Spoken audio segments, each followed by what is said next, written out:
Okay, so we are here today with Dekon Snow, junior hockey player, CCHL, MHL, lots of junior hockey experience, former prep school hockey player, and now hockey entrepreneur. Dekon, welcome to the show. How you doing, man? It's great to be here. Dekon, this is end of August, well, middle of August, dog days of August, major junior camps starting, junior A camps are starting. Are you going back to camp this year? Are you going back to be a Campbellton Tiger? So this is the information now that I was waiting to break out. I'm actually done with hockey. I know it's not the best thing that you want to hear or what I want to know, but I've hung up the skates now. I uh, I actually been on the wire now for a while, but they haven't reached out and told me about that too much until the other day. I had a chat with them, and it just was all going downhill. And I know I'm kind of opening a new door now and closing that one. Okay, guess what? It happened to me Yeah, when I was 29 years old. I just yeah, played a senior season. I got injured. I had a couple of head injuries. I missed yeah. about a month of work and school. And it happens for everybody. Everybody's career changes, different periods of time. But 29 years old, I was finished with the game. And at that time, I felt like I was going to play forever. So it's Yeah. just certain things happen, and that's just the way life works. But great to see that you're thinking about moving on to a new chapter into your new clothing line. August 8th, I saw it on Instagram launching Project Dekes. Let's talk a little bit about that. What's the inspiration behind this clothing line? Man, so I've always been so business minded, and I've noticed like hockey's kind of helped me towards that, like maturing in a way where I can find what I want to do and how I want to be. And I've noticed through this line of hockey and talking to different people, everyone's kind of pushed back by what they want to do. So what I want to do is I'm inspiring people to take a risk and actually put in the work that they want for the outcome that they see. If you have a vision in your head that you can see yourself in the future, if you take that risk, you'll 100% cross the line and find your full passion. So that's kind of what it is. It's just to inspire people to take that risk. Yeah. Okay. So clothing is something that you're very passionate about, obviously. I Yeah. looked at a couple of articles there and you're talking about like reaching the stars. I'm guessing that's why the Yeah. whole purpose Yeah. there. That's right. Yeah. Okay. Yep. And so your clothing line, what are you getting into? You're going to get into shirts? Is it shoes? Is it women's clothing line? Like, So it's kind of doing it by seasons. So I did shirts and I did hoodies just then. I was just doing zip ups. So we actually sold out on this first drop, which is unreal. I didn't think it was gonna happen, but now I got Christmas coming up, so I'm gonna do like puff jackets. I'll do some toques, and I don't know. I'm just kind of figuring out things. I also just started, so I'm not really sure. I'm excited to see like this time next year how it plays out. But I'm just kind of going along with it, going with little easy stuff for now, and yeah. do you have any business partners? It's just me. Okay. Sole proprietorship. Yeah. And who's making your clothes? I have a manufacturer in China. So I talked to them a couple months before I even started this whole process to make sure I generated a good relationship and understood that there's nothing bad going on behind the scenes in China, like sweatshops and stuff like that. So I made sure all this before I started that. So it's all legit, and yeah, out in China. I've been they've been good. It's hard. The language barrier is a little difficult, but sometimes I'll have a chat with them on the phone, and they have like translators. But it's at the end of the day, it's just I don't know. I enjoy it. I enjoy it. But yeah, out in You China. got to do what you got to do for the Americans, Oh, not your brother. 100%. Oh, big time. Yeah. Do you get the gear in quickly? Yeah. So what I did a pre-order method. So what it is people go on my site when I had it open. They purchase the order, and all those orders that I got in, I used that money to buy the bulk. And then actually, I just bought the bulk today, and it's coming in. But it takes a good bit of time for the bulk. That's why for the next one, I'm going to do pre-made. So I'll have the order on my hand already. Everything will be there, all sizes, everything, and then I can just drop it and ship it right away. So because like I can see like I'm on my website the first time here for this drop, it said 4 to 7 weeks. So obviously it's gonna push people away from buying it because people now are they want stuff like that. So this next one I'm hoping better numbers, but still for a start, I can't complain, obviously. But That's yeah. awesome. So, what is your target demographic? Like, what does your ideal consumer look like? Is it a teenager? Is it a 20 something, a 30 something? Is it an old geezer like me? Who are you targeting right now with your clothing brand? It's honestly anybody. It's kind of just if you have the inspiration to change your life, and that's anyone. I ran into someone today.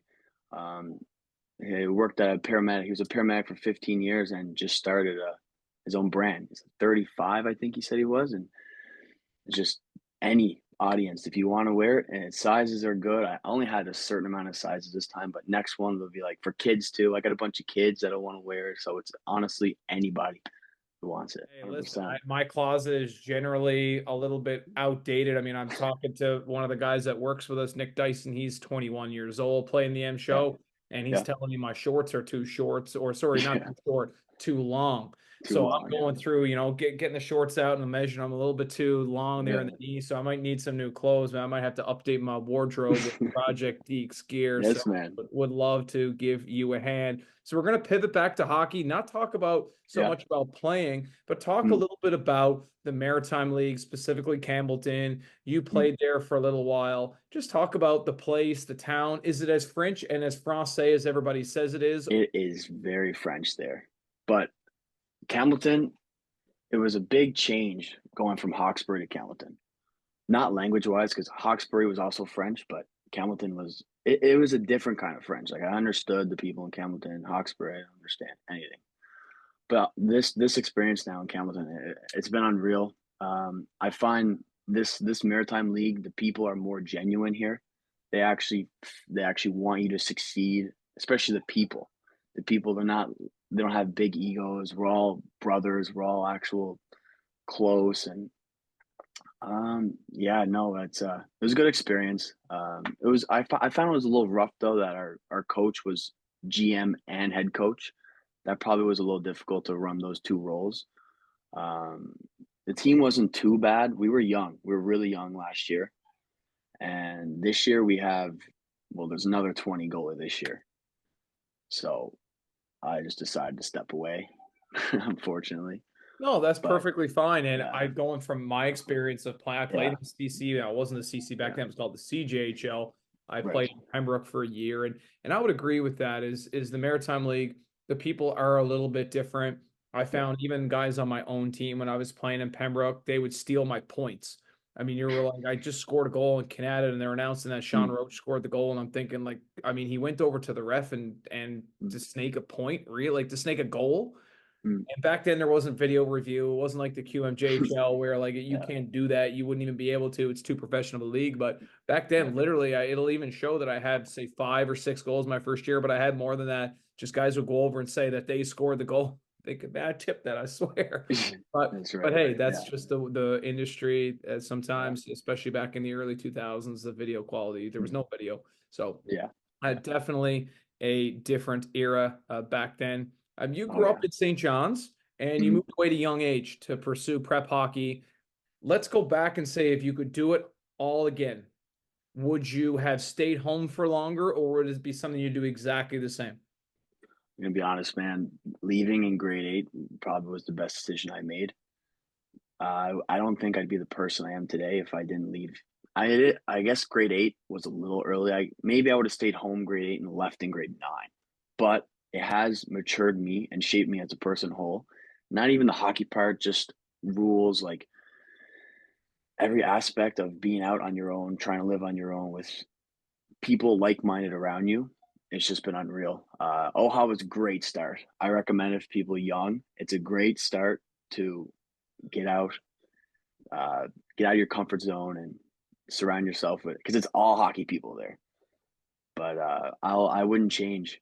I wouldn't. The only thing I'd change is go grade 9. But other than that, no. It was a great decision. I think at the end of the day.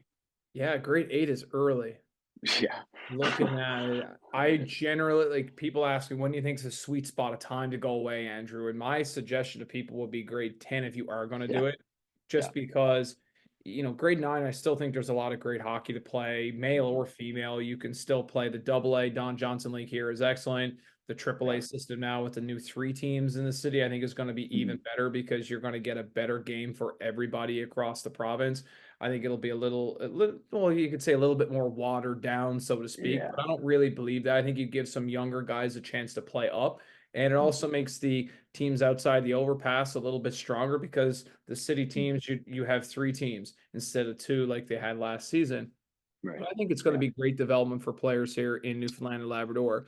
But Sure. grade 10, if you are going, I think that's generally what I would tell people if you're going to make that decision. And of course, playing in the U18 Major League here in Newfoundland is a great hockey league. It's good for development of players. And some players Yeah. need that experience to stay home. Some people Right. need to stay home till grade 11. I mean, you look at a Right. player like Maddie Butler a couple of years Yeah. ago. Maddie Yeah. needed that extra little bit of time to develop as a person, physically, what have you, had a Mm, fantastic year. And then he mm, went to Shattuck and now is doing great things in the Quebec Major Junior Hockey League. So everybody's path is going to be different. And yeah. obviously, your path being a little bit different, being grade 8, going away in Yeah. grade 8 is super young, but it Yeah. definitely helps you mature. You're getting away from mom's home cooking and you got to learn how to do things on your own. Oh yeah. It's a totally different world for sure. Big time. Deacon, let's Yeah. pivot back to the clothing line. So, Okay. okay, is this just something that one day you're saying, okay, like I'm sitting in my bed and I'm in Campbellton, I'm playing, and it's like I want to be an entrepreneur, or is this something that you've been thinking about for 5, 10 years, or was like let's just discuss the start of this all. I've always been so entrepreneurial minded the last 3 years. Um, but I've had this has been in motion for over a year now. Like I've had plans, like I've written it down, like I did a lot of stuff before I actually like started talking about it. So really I've been wanting to do this now for a long time and I finally took action and started it. I thought this summer was a good time to start it because I had a big decision coming up to continue hockey or not. So it's kind of like played out really well. But yeah, no, I've always wanted to have my own business. Some people love a Yeah. traditional. I'm going to go 9 to 5. Yeah. I'm going to punch my clock. I'm going to punch Yeah. out. And then I get to go home and I get to have my free time. Or some people love being a Yeah. teacher because they get June, July, Mhm. August, well, end of June until the Yeah. beginning of September is off. Some people love that. But other Mhm. people, yourself, myself, working for somebody, I'd rather work with people Right. as opposed Right. to working for somebody and someone saying you have to be here and do this and why are you not doing this? Rather, we Mm. can talk about it and be a team like you are in junior when you're playing with Campbell's. Yeah. You're a team of guys working towards a common goal. When you own your own business and you have a couple of owners, now you are a sole proprietor, but Vision Hockey Mhm. Group, we have 5 owners and they're, we're always talking about things. We're working as a team. We have shared Mm. values and shared beliefs, and we're Right. working towards, building a high quality hockey product. So very similar to you in a sense that, okay, working for somebody and someone saying, hey, you have to be here at this time, that was not really for me. I'd done it for Yeah. almost 20 years Yeah. and it just kind of got to a point where I didn't really enjoy that anymore. And Mm. it's cool that you can recognize that at such a young age, Deacon. I mean, very few people, some people go on their whole life and they work 30, Yeah. 40 years wanting to start their own business, but not having that courage and not Right. having that, I guess, okay, you know what, I want to leave what's comfortable to me. Mm. What are some of the hardest things so far with owning your own business? Some of the drawbacks so far. I find the people close to me, there's always asking for free stuff, and I it's hard not to say yes to these things, but at the end of the day, you got to, or it's going to ruin your business and your profit and just everything. But there's a lot of stuff I've run into so far. When I was first doing this, I was scammed 4 or 5 times on different samples, different manufacturers, because some you can't trust. They'll lead you on, and then they'll be like, "Hey, yeah, we'll do this. Yep, I'll send you this here if you send me this. Awesome." And then I don't get any tracking or fake tracking. But that's been the only error now so far. And I only just started, so obviously I'm going to run into a lot of stuff. But I'm prepared for honestly. I know there's going to be a lot to happen, but it's really just been that. A lot of scams. I spent a lot of money on samples and none's came. Can you give me a specific story of like, okay, I did this, I ordered this many, and this, and then one day, do you have any stories? So, okay, this is a good one. So when I first when I first started this, I didn't do much research on it, so I wanted to get a manufacturer right away. I went a little too quick. So I was typing up it's called Alibaba.com is where you find all manufacturers. And I searched one up and I was trying to find the cheapest one, which I thought was okay. So I instead of texting them, I gave them a call. They were from Pakistan. I was like, "Hey, I want this." I didn't have anything planned out. No tech pack, no anything planned. I was like, "Hey, I want this shirt and this size, and I'll send you X amount of money." They're like, "All right, 450 for 2 shirts." I think I ordered two shirts was 450. Right away, did it. Nothing came back. And then it happened again another time, but this time I actually talked to them and I was pretty safe with what they were saying to me. And it happened again. So really you can't really trust. Like you I kinda got lucky with this one. And that's about it really. Well, that's interesting. I never thought about that. Yeah. We get No. messages all the time with Vision. Yeah. People will write us and they'll have a random Yeah. overseas number, overseas Yeah. Instagram handle, and they'll say, Mm. "Hey, we've got athletic wear jerseys. You can deal with us." And we're very happy with our supplier. We deal with Autumn Wide Promotion. So Yeah. quick little plug there for Sarah Bartlett and company. They've been great to us for the past 4.5 years. So Mm. super happy dealing with them, and they deal with anything on the back end, like anything that we do an online store. They Yeah. actually set up the online store for us. They take a Okay. small cut of the Mm. profits, of course, but at the end of the day, we don't have our own online clothing store. We just open up a store through them 3 or 4 Right. times a year, and people can order. And very similar, you're looking at 4 to 7 weeks, and Yeah. we distribute the order once they get it in. We Right. go pick it up and we give it to the customers. They actually bag it individually though for us, which is very, very Okay. good for them. It's a little extra step that other companies might not take, but Yeah. when we get it, we know it's Deacon Randall Snow and where you live and your phone number, so we can either Right. deliver it or they can pick it up at the rink type of deal. So year one coming up, what are some of your goals as a business for this first year of being open? Honestly, it's not much business wise. It's more so I'm just trying to get my name out there. So I'm trying to reach different people, different audiences. I'm trying to inspire people more than selling my brand. I find that once I get my name out and I people understand what my vision is, I think the brand will sell itself. But I'm not more so hooked on my brand here. I'm more so on trying to get that inspiration for people. It's like a half That's and a half deep thing. mission. That's a deep Yeah, mission, man. brother. Big time, big time. And I think I can accomplish that. And as the years go by, I'm just gonna get more hands on with stuff and I'll do like giveaways, free stuff. And I got a lot planned out and there's a lot to talk about here, but I'm kind of saving surprises and I got another drop coming soon. It's gonna be hoodies and sweatpants. But the thing is, I got to get the samples in first with the bulk. So I got to buy the bulk. So I got the bulk coming, and those 4 colorway samples are coming with that bulk. So it's going to be 25 days or something for all that to come in. But it takes time. It takes time. That's a great way to look at things. It takes time, absolutely, Yeah. to build a business, especially as a Oh yeah. sole proprietor, just as an individual. You Yeah. can't be everywhere. And it No. definitely does take time for sure. And I really like your strategy. I think it's really smart for you to be thinking about building your brand first, Mhm. and the sales will come. And I've said this to a lot of people. Sometimes when you are starting out, you have to do some things that you might not want to do that might be very low margin, but you Yeah. have to do it because it's important for you to get out there and people know who you are. It might Mhm. take hundreds of hours for you to make social media videos.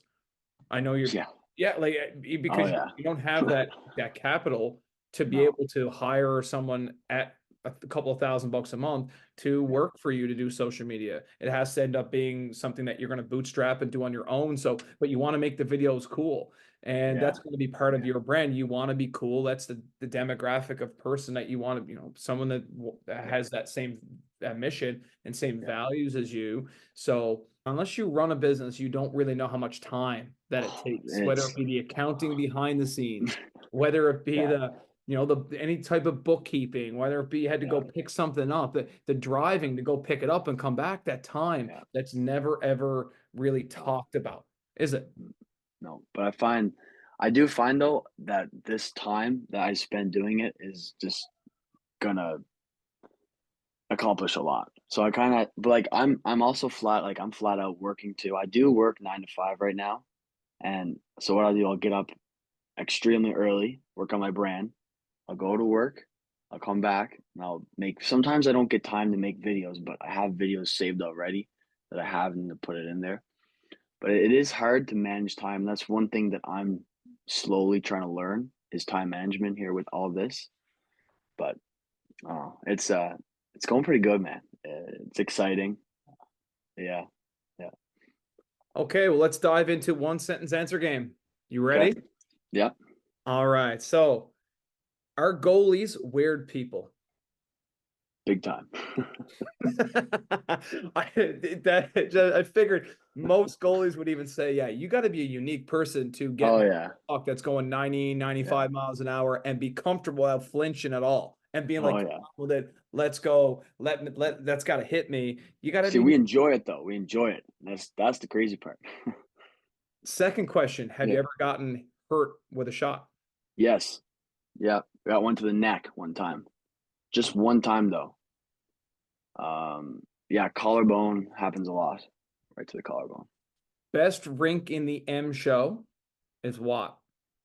Edmonston, for Favorite sure. goalie gear brand is what? True. Um, I don't know the name. I don't know. Catalyst, the true catalyst. Lefebvre switched over from CCM Yeah. to True when Yeah. he got that contract, and all the goalies followed him because he Oh, makes big gear time. that's just spectacular and comfortable, and everybody swears by him. I don't know much about goaltending, not like you do, Mm, but mm, everybody says this guy Lefebvre is just magic. mm. I do like the Bauer. What about Hyperlight 4s or Hyperlight 2s are nice. That's what I got now.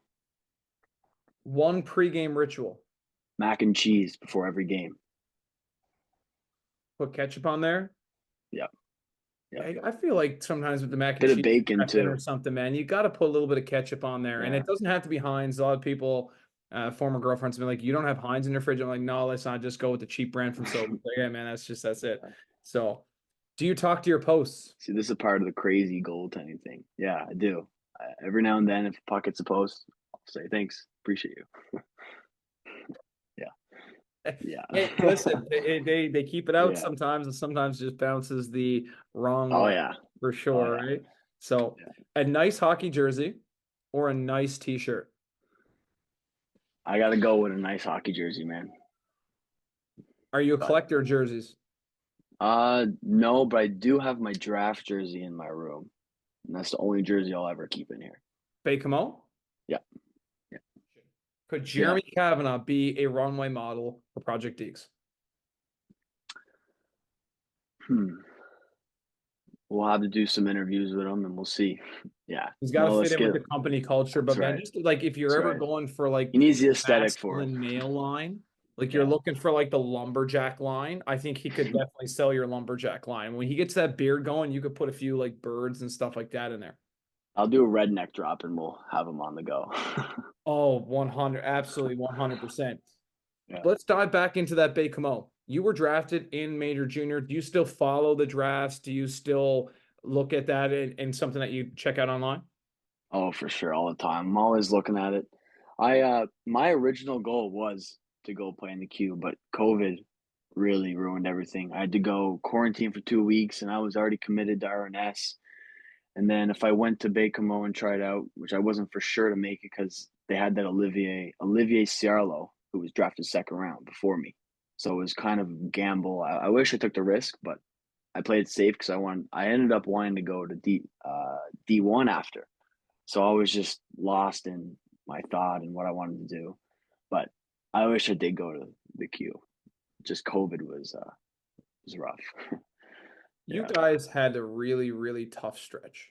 The yeah, 2004 age group, the 2005 age group, it was almost unfair to you guys yeah, because it was a year that your draft years were, well, your draft year wasn't too bad. You still got yeah, a lot of games in, but the yeah, yeah. 05s, there was no Oh yeah, where it no, was best on best. There was no Q Combine, there was no Monctonian, there was no Ice Jam, there was no events where you could see all of the under 18 AAA teams into one space. And right. it was even hard for people, for scouts to go to the games because you'd have a restriction on how many people could be in the building. I was working for the Quebec Major Junior Hockey League at that time, no longer working with the league. I Hmm. worked with the league for 4 years. That was my first year. And going to rinks, Okay. I mean, you had to wear a mask for a couple hours in the building. It was Yeah. really, really uncomfortable. Just being from a scouting perspective, my boss said, Andrew, this is the hardest year you will have. And it was definitely a really tough year from an analysis perspective, just Yeah. even trying to compare players, comparing a player from Quebec versus a player from Newfoundland, because I can't really see the guys from Quebec. And when you are Yeah. watching them, it's on a screen that looks like it's a regular Nintendo game, like the characters are moving around, and it's like Yeah. you got the chunkier guy, the skinny guy, and the middle-sized guy from ice Yeah. hockey Nintendo. That's how it looked. So I'm trying Yeah. to evaluate that. It was Yeah. really, really hard. So Oh, for you had a sure. tough go, 2004s, 2005s, 06s even. Those Yeah. years Oh, were yeah. really unfair for you guys. I almost feel for you. Yeah. We didn't even get our Gatorade Cup tournament either. And that was the most thing I was looking forward to for that draft year. Were But you, yeah, how were they doing that Gatorade Cup then? Were they doing it in Newfoundland and four teams, or how was the layout of that? see, I'm not too sure about it because it was canceled right away. There was no like, well, there was a little talk about it, I'm pretty sure, but I didn't even know layout. I didn't know nothing about it. They were just like, no, not happening. So kind of just stopped thinking about that, and I didn't want it to affect me because I was really working hard trying to get drafted. But worked out at the end of the day. It always works out. So that's good. If you could give one piece of advice to a young entrepreneur, maybe it's a 12-year-old kid that's watching this video Mm. and they want to be like Dekon Snow, someone who's creating a brand, a lifestyle brand, a culture brand, what type of advice would you give them? Um, I'd say there's always doors that you have open, you just haven't walked through them yet. So if there's something else in the back of your mind that you want to do, that door is always open. You just got to find how to walk through it. That's all it is. Okay, thanks so much for jumping on the show Yeah. today, Deacon. A Yeah. hockey entrepreneur, a goaltender, as he'd say, the self-professed weird hockey goal Yeah. entrepreneur. Deacon, Yeah. fantastic kid. I've coached Deacon over the years, and definitely someone I wanted to do this with because I think it's great that you're doing this. You're quickly switching gears from hockey. It's very hard for hockey players to shift gears. I mean, a lot of players, once they're finished playing, they really have a hard time knowing what they want to do with their life. It's nice Yeah. to see you pivot so quickly and pivot so efficiently, going about this on your own. Not a whole lot of parental help, I wouldn't imagine. It's not probably not something that your parents know a ton about. Would I be Yeah. right in saying No. that? Oh yeah. You're right. Yeah. So it's really, you're doing this on your own, you're on an island, but I think it's super, super cool that you are doing this. And if you ever want us to promote some of your material, just tag us or anything like that, or you've got some new drops that you want to have, feel free to reach out. I'll drop them on my personal, Okay. I'll drop them on my personal Facebook too. I'll drop them on Vision Hockey Group stuff because I mean, you came to the program over the years and you're somebody that I care about. Are you going to Shania? No, but I did go to Pitbull. I heard he was short in the It concert. was. He Yeah. early start, or sorry, late start, Yeah. early finish. Am I right? Yeah. Yeah. It wasn't that long. I wish it went a little longer, but Mr. it's okay. 305, Yeah. shortchanging Worldwide. Newfoundlanders. I That's saw right. him in 2014. I saw him at Okay. Salmon Fest. He was pretty good. Maroon His 5 younger days. were Yeah. the closer in that concert, though. Okay. Yeah. Yeah. Put any of the links from Deacon's Project Dekes websites, social information. We will put that in the links in the description of this video. So if you want to check them out, feel free to go to those places and make sure you get in on the next clothing order. We will promote that as well. Maybe we'll even have to get that redneck line for Cavi. Got to. See you, brother. See you, man.